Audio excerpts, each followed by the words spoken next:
the toe there by Theodore. Wojtek 5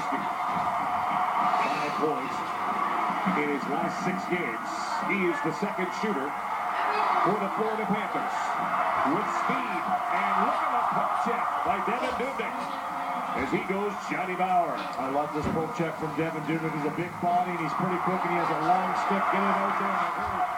Wojtek Polsky, one of those players, dangerous coming in at an angle, can do so many things, has great moves in tight, gets denied with that poke check. You're talking about dangerous. You're talking about this guy, the second shooter for the Edmonton Oilers. It's Jordan Eberle. Eberle, backhand. Oh, what a save by Theodore. He's been watching tape. Yeah, he's also a right-handed catcher, so a little more of an advantage here. A tougher backhand move for Jordan Eberle. Usually going to a blocker, but this time he's going right into the catcher. And a good job by Theodore to stay with him and make that save.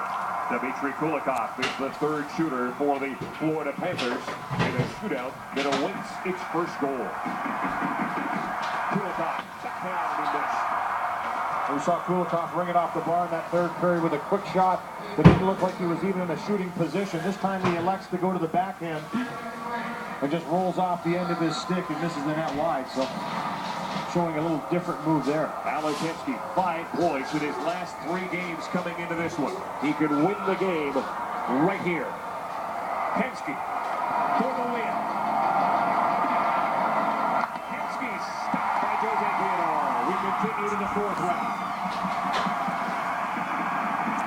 Very patient for Alex Hemsky here as he's waiting to look for a little bit of a whole head up the whole way. And I think even a little tongue out there on the journey into the net, and tries to go quickly to the 5-hole. Theodore, great job by Theodore, not only to make the save, but to stay with this one as he's falling and kick it out. 4th shooter, Stephen Weiss for the Panthers. Weiss with speed, move to the side, and look at Devin Dubnyk. Make the save.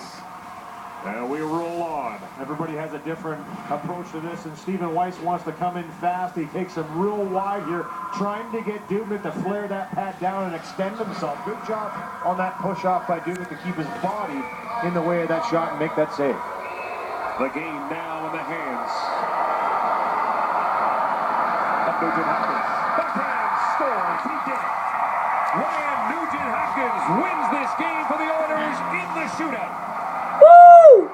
Oh, terrific move here, and for Ryan Nugent Hopkins, he has the option of shooting at any time. Again, a left-handed shot, right-handed catcher in Theodore, and he goes to the backhand and rings it off the bar. He puts it up high.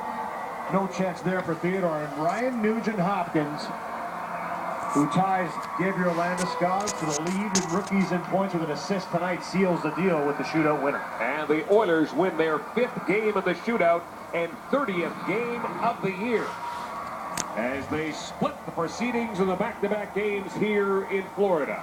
And Devin Dubnyk now has 18 victories on the season as the Oilers defeat the Panthers by the score of 2-1.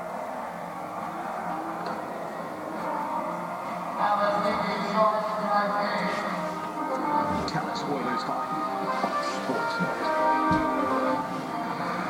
Brought to you by TELUS, the future is friendly. By Molson Canadian, made from Canada. By Ford, drive one. By the Rexall family of pharmacies. By ATB Financial, proud partner of the Edmonton Oilers. And by Synovus Energy, new ideas, new approaches. All right, let's take a look now at our 3 stars, brought to you by Molson Canadian. It's made from Canada. Ryan Jones picks up his 16th goal of the season. Jason Garrison sets a franchise record with his 16th goal by a defenseman tonight. And Devin Dubnyk gets another win and was spectacular in that shootout for the win for the Edmonton Oilers. His first career game against the Florida Panthers, and he gets the victory. And Devin Dubnyk has been hot in the month of March. He is now 5-1-1 in March. The Florida Panthers looking for that extra point. They have 86 on the season. And Louis, they were denied in their attempt for a record 6 wins in a row at home. That's never been done. But now they have to be content with 5. And you and I were chuckling because they didn't win the game, but the Rats still flew out. That tradition that started way back when the Panthers went to the Stanley Cup final continues here, win or lose. Yeah, you know what? They're 5-1-2 in their last 8. Sorry, their last 8, the Florida Panthers. So they played really well, had 5 wins in a row coming into this game with Edmonton, but the Edmonton Oilers stuck with it, weathered the storm, and were able to win this one in the shootout. And the hero wears number 93, and he's standing by with G. Yep, and he's got that off, but we're just, if you can zoom out just a little bit, we put the towel on. We got the Sportsnet towel. We're teaching the kid exactly how to promote, and you didn't need to promote anything tonight because you took care of it yourself when it came to this game. Second straight shootout for this team. What's it like to get a chance to have the stick and the game on your stick in the case this evening? Yes, it's definitely exciting to get the chance to win the game in the shootout, and obviously we have some great shooters, so it's definitely a good privilege to get out there. Now, to that point, they've gone to the glove side of Jose Theodore in 2 5-holes. You went the opposite way. Is that your plan all the way along? Yeah, I think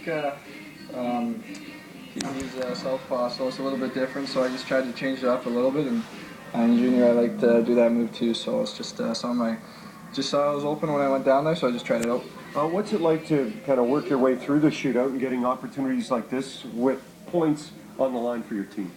Yeah, it's exciting. I mean, I thought we played a good game today. We obviously back-to-back games you can fatigue a little bit, but I thought we just Somebody farted. And had a great game. But you also got a point in Somebody regulation farted. regarding, personally speaking, tying now Somebody Landeskog for farted. tops when it comes to the race for the Rookie of the Year. I know you've kind of talked about it a lot, but what do you think about that scenario and the situation you're in right now?